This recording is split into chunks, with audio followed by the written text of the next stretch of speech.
आज एक ऐसा सब्जेक्ट हम बताएंगे जो हर व्यक्ति जिन्होंने प्रत्यक्ष और परोक्ष रूप में कुछ ना कुछ संस्था में वो नौकरी करता है और जिसी में उसका कंट्रीब्यूशन प्रोविडेंट फॉर्म में डिडक्शन होता है एम्प्लॉयर और एम्प्लॉइज का तहत से, प्लस उसका फैमिली पेंशन या एम्प्लॉइज पेंशन फंड में जो डिडक्शन होता है। आज की जो दर है वो दर में उसको ईपीएस कहता है, एम्प्लॉइज पेंशन स्कीम जो है वो 95 करके इसलिए कहा जाता है। उससे पहले क्या था, उसके बाद क्या है और अब क्या है, उसके लिए एलिजिबिलिटी क्राइटेरिया क्या है, मैं पहले ये बताऊंगा। उसके बाद जब नेक्स्ट स्लाइड में मैं आप लोग को डिटेल कैलकुलेशन एंड बेनिफिट के बारे में मैं बताऊंगा।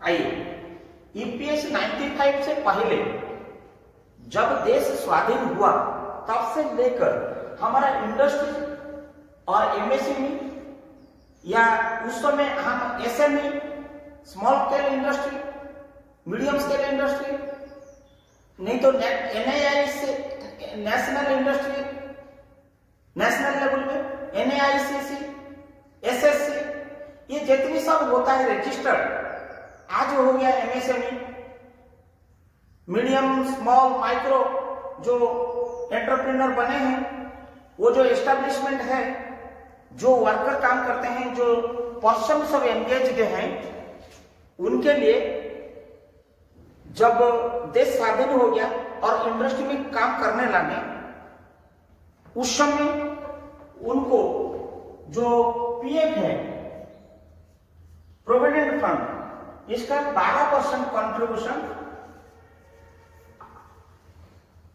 एम्प्लॉय देता था, प्लस ये 12% एम्प्लॉयर देता था। एम्प्लॉयर मीन्स एस्टेब्लिशमेंट या कंपनी या फार्म जिसमें आप काम करते हो। Employ means the person who engage in that company. Clear? ये 12% एम्प्लॉय की प्लस 12% एम्प्लॉय की, ये पीएफ में अक्यूमुलेटेड होता था। देन इन द नवंबर 95 ये क्या हुआ, ईपीएस 95 करके एक कंट्रीब्यूशन स्कीम आया।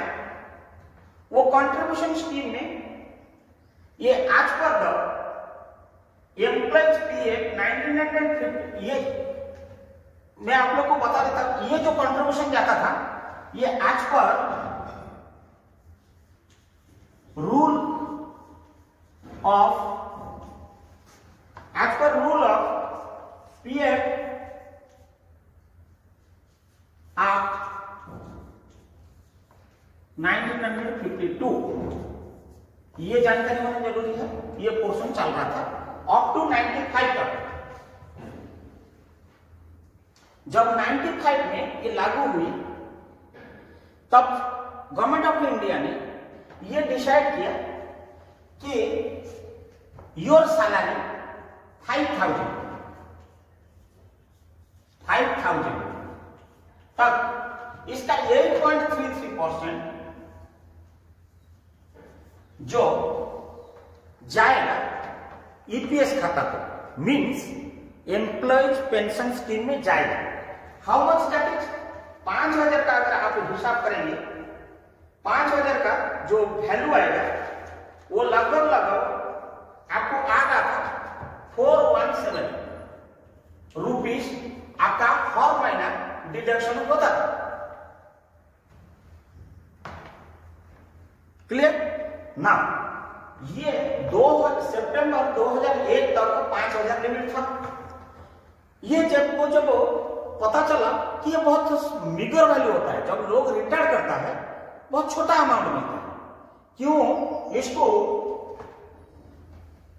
1997 के बाद 1997 में जब पे रिवीजन हुआ, बेसिक प्लस डीए, ये जो 8.33 कैलकुलेशन होता है योर बेसिक प्लस डीए का 8.3%।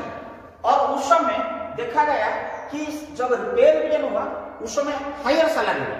जब सैलरी हुआ तो सरकार ने क्या किया, गवर्नमेंट ऑफ इंडिया फिर 2000 ये 5000 ये पीरियड तक लिया, नवंबर 95 से लेकर सितंबर 2001 तक लिया। उसके पश्चात में अक्टूबर 2001 से अगस्त 2014 तक इसको 5000 को बढ़ाकर ये कर दिया 6500 लिमिट बना दिया बेसिक प्लस दिए कि 8.33% इंटू 8.33%। ज्यादा सैलरी है उससे कोई मतलब नहीं, उसको लिमिट कर दिया। इससे आपको लगभग 542 रुपया ही डिडक्शन होने लगा।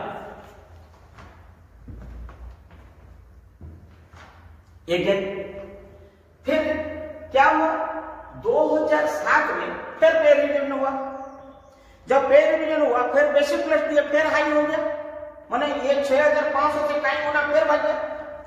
तब सरकार ने क्या किया, 2014 में और टिल द रिटायरमेंट और अब तक वो क्या कर दिया, उसका सीलिंग को बढ़ा के इसको 15000 कर दिया। और 15000 का बेसिक प्लस दिए। अगेन एंड अगेन मैं रिपीट कर रहा हूं, ये 5000 हो गया, 6500 हो गया, 15000 हो, ये बेसिक प्लस दिए। ये पेंशन लेवल सैलरी जिसको बोलता है।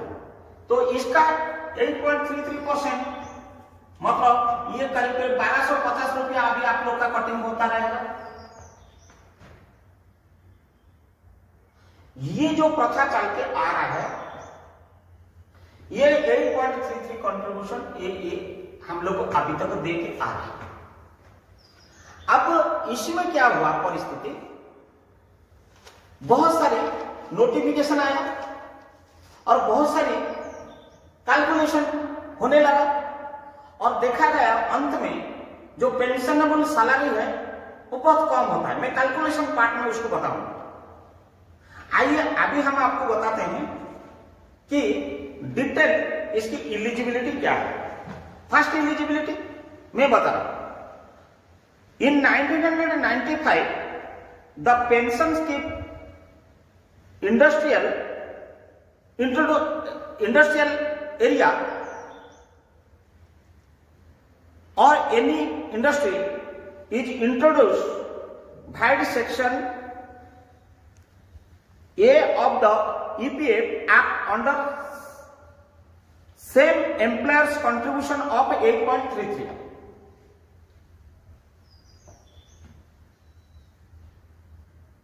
was required to be diverted to the pension scheme.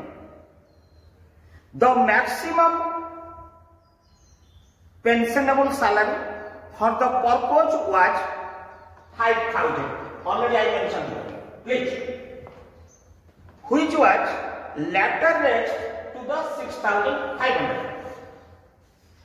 The pensionable salary is the part of an employee salary that is considered when calculating the pension contributions. Point number 1. Now second point को आप आइए। Second point क्या बोलता है, इन मार्च 1996 ये provision inserted in clause, ये clause जो है, ये क्लॉज को हम 11(3)(a) सेक्शन बोलते हैं।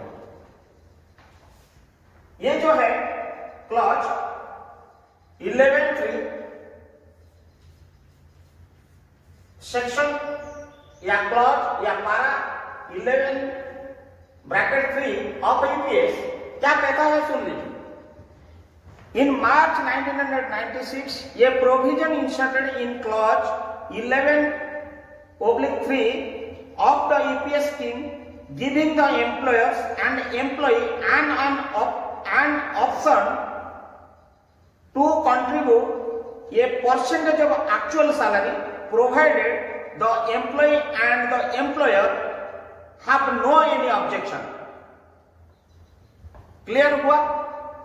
इसका अर्थ ये हुआ कि अगर एम्प्लॉय और एम्प्लॉयर का कोई अगर ऑब्जेक्शन नहीं है, ये पारा ये कहता है कि ये जो the scheme employer and employees and option to contribute percentage of actual salary, वो ये ऑप्शन भरे।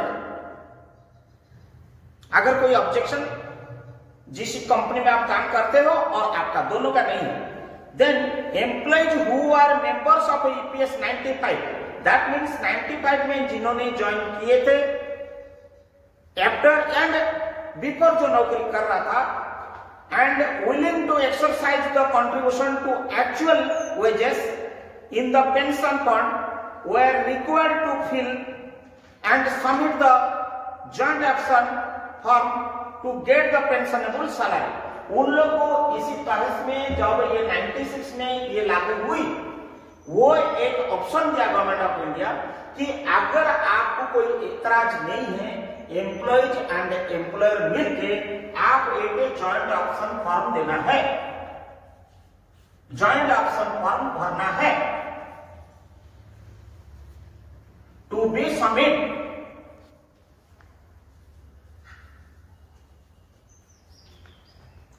इसमें नेक्स्ट पॉइंट में क्या बोलता है, द एम्प्लॉयर्स वर कंट्रीब्यूटिंग 12%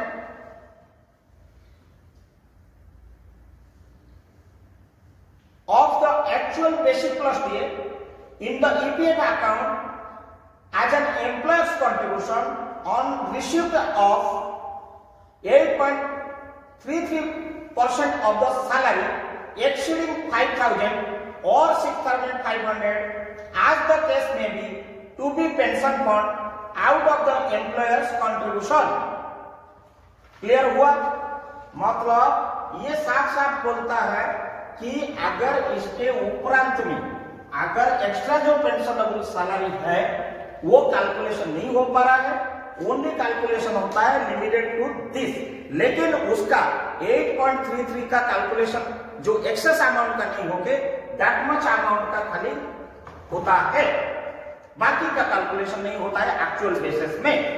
अब आइए पॉइंट नंबर, नेक्स्ट पॉइंट में क्या बोलता है, ये joint declaration by the employer and employees was required to be submit the pension authorities on the date salary exceed of 5,000 और 6,500। जब आप मान लीजिए 4,900 तो नहीं रुपया आपका सैलरी था, उस समय ये जरूरत नहीं था। जब ये 5,000 आपका सैलरी बढ़ गया, मान लीजिए 5,200 हो गया, तो आपको ये जॉइंट ऑप्शन फॉर्म, यस आपको जब ये 6,501 रुपये बढ़ गया तो आपको जॉइंट ऑप्शन फॉर्म देना है, देना था। कब देना था? On September 1, 2014 the EPF amend the scheme to increase the limited pensionable salary 15,000। मैं ऑलरेडी आपको बताया था कि ये 15,000 को बढ़ा दिया। कब बढ़ा दिया? ये सितंबर 2014 बढ़ा दिया। फिर क्या बोला कि ये fresh option was to be exercise jointly the employer and employees for the continuing pension contribution on actual salary. The option was required to be exercise by the member within 6 months from the date of notification, that is 1 सितंबर 2014। देखिए इन्होंने क्या किया, 95 के बाद 3 बार limit को बढ़ाया। एक तो बढ़ाया 5,000 तक, दूसरा बढ़ाया 6,500 तक, फिर थर्ड में बढ़ाया 15,000 तक। पीरियड देख लीजिए, नवंबर 5, सितंबर 2001, अक्टूबर 1, अगस्त 2014, फिर सितंबर 2014 से टिल डेट के लिए 15,000। ये जब जब बढ़ाया और बोलता है जब आप लोग का अगर वो लिमिट क्रॉस कर जाता है तो आपको जॉइंट ऑप्शन फॉर्म भरना है, लेकिन अगर लिमिट क्रॉस नहीं है तो आपको भरने का कोई आवश्यकता नहीं। और देखा गया कि most of the people 1997 1/1/1997, again 10 years 1/1/2007, again जो फॉल आई 1/1/2017। ये जो पे रिवीजन एवरी 10 इयर्स में हुआ, बेसिक प्लस डीए हर इंडिविजुअल का बढ़ते गया।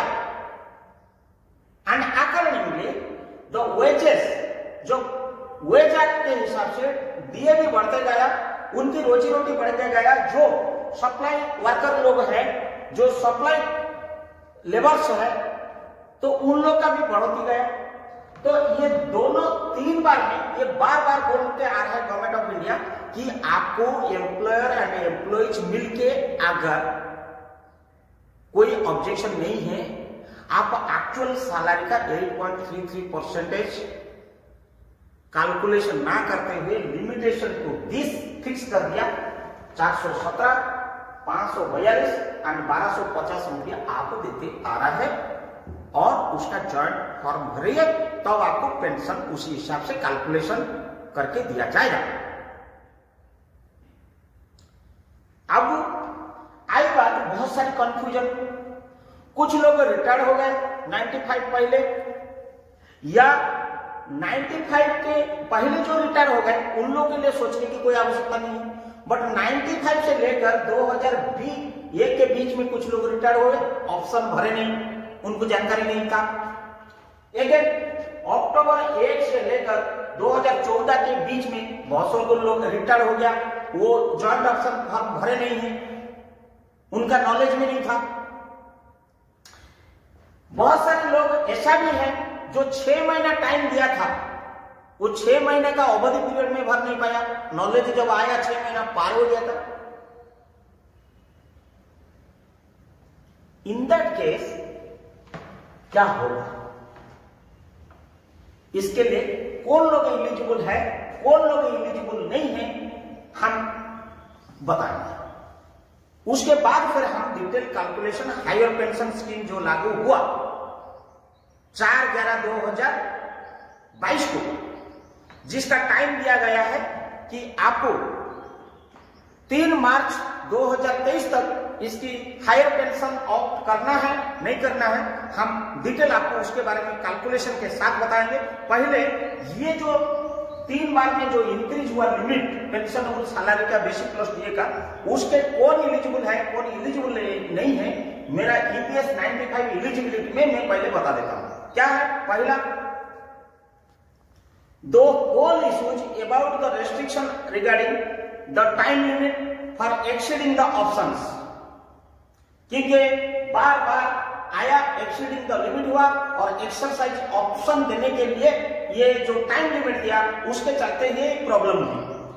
ऑनरेबल सुप्रीम कोर्ट जजमेंट जो 4/11/2022 को कन्वे किया इंस्ट्रक्शन के साथ, category of employees, the employees can be broadly classified into the following based on eligibility for higher pension scheme। वो क्या है? 1 नंबर होता है employees who retired before 1/9/2014 without exercising the option. पहला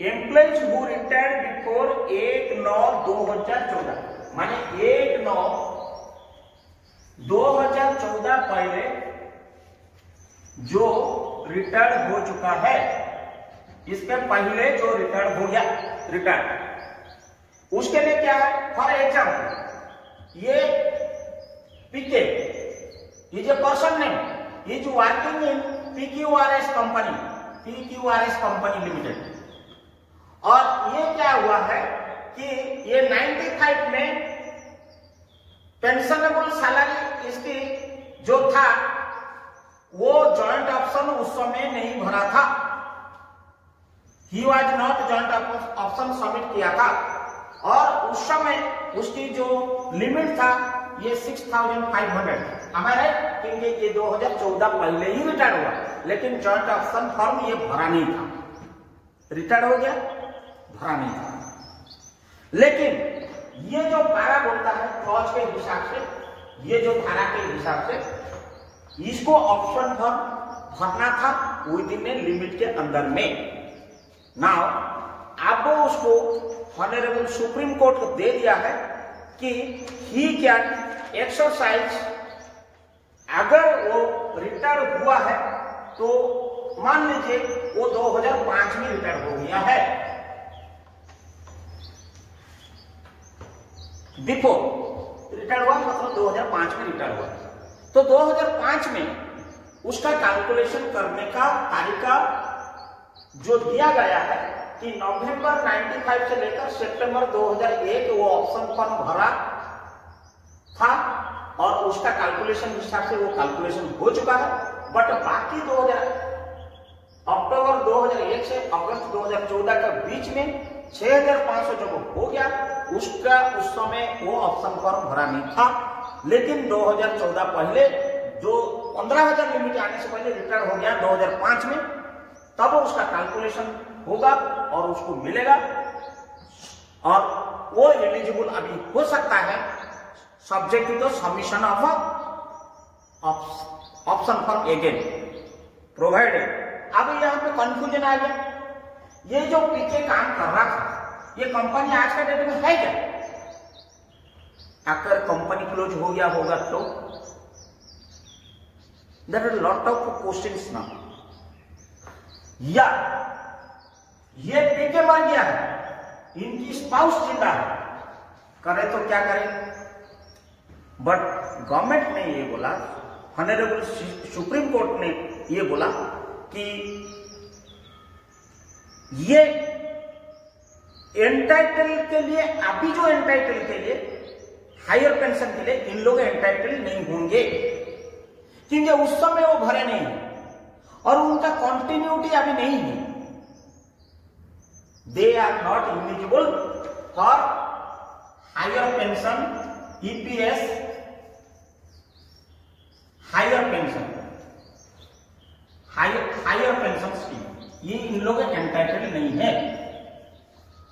those are retired before 2014 of सितंबर,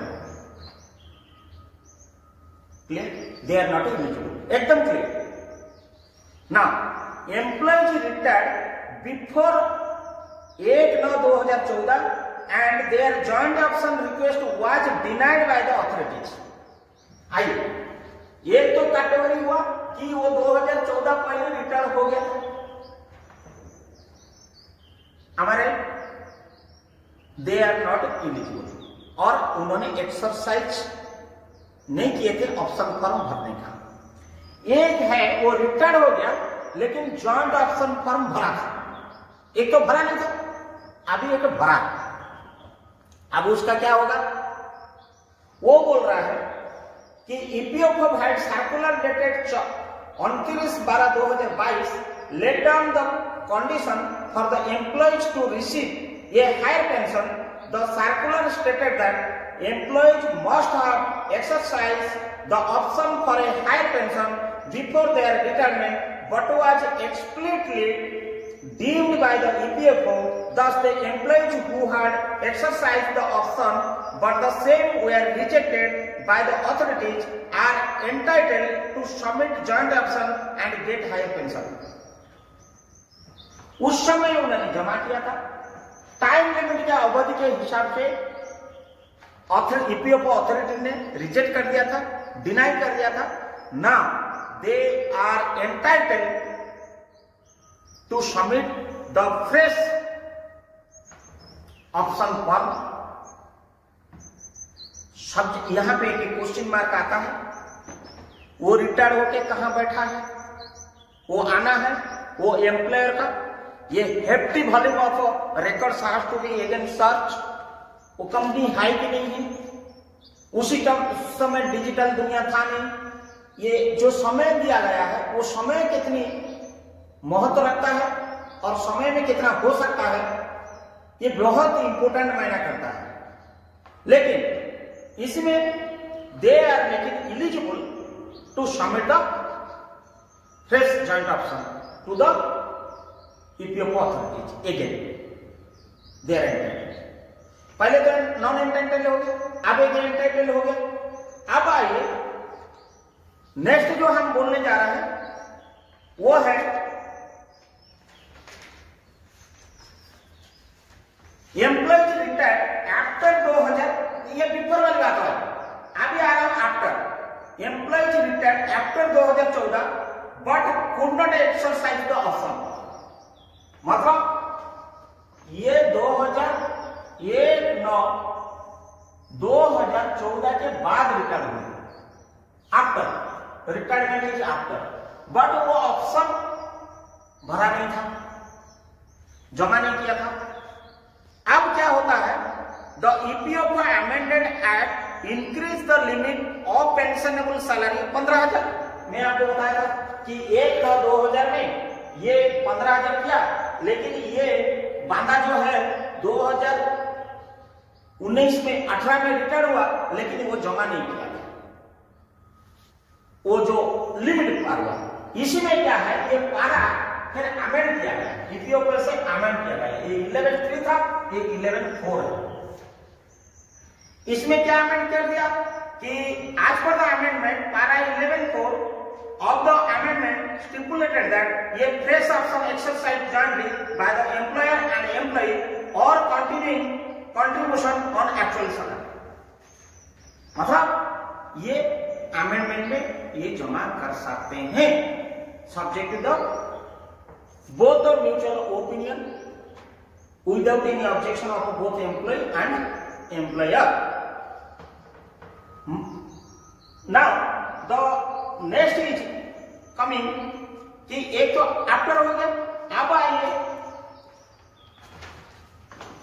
कि employ serving as on day, serving employ not exercise the option. मैं आज नौकरी कर रहा हूं, मैं वो ऑप्शन में रिटर्न नहीं हुआ, एक तो रिटर्न हो गया, अब मैं रिटर्न नहीं किया। इस क्षेत्र में मैं वो ऑप्शन भर सकता हूं। मुझे जो टाइम दिया गया है, वो टाइम दिया गया है, ये जो date of judgement that is 4/11/2022 को ये हॉनरेबल सुप्रीम कोर्ट जजमेंट आया फॉर हायर पेंशन के बारे में। ऑप्शन भर सकते हो, दोज आर ऑन रोल। मतलब मैं रिटायर नहीं हुआ हूं, मैंने बोल दिया एक तो रिटायर हो गया था 2014 पहले, एक तो आफ्टर हुआ, अब जो रोल में है वो रोल वाला is fully eligible to submit the joint option for till 03/03/2023 तक ये ऑप्शन फॉर्म भरने का मौका दिया है। This is the deadline. फिर ये गलती नहीं करना, इफ यू आर इंटरेस्टेड, अगर ये करेंगे देन आपको पेंशन एंड पेंशनेबल सैलरी ये क्या होता है, हम आपको दूसरा साइड में क्लियर कट बताते हैं।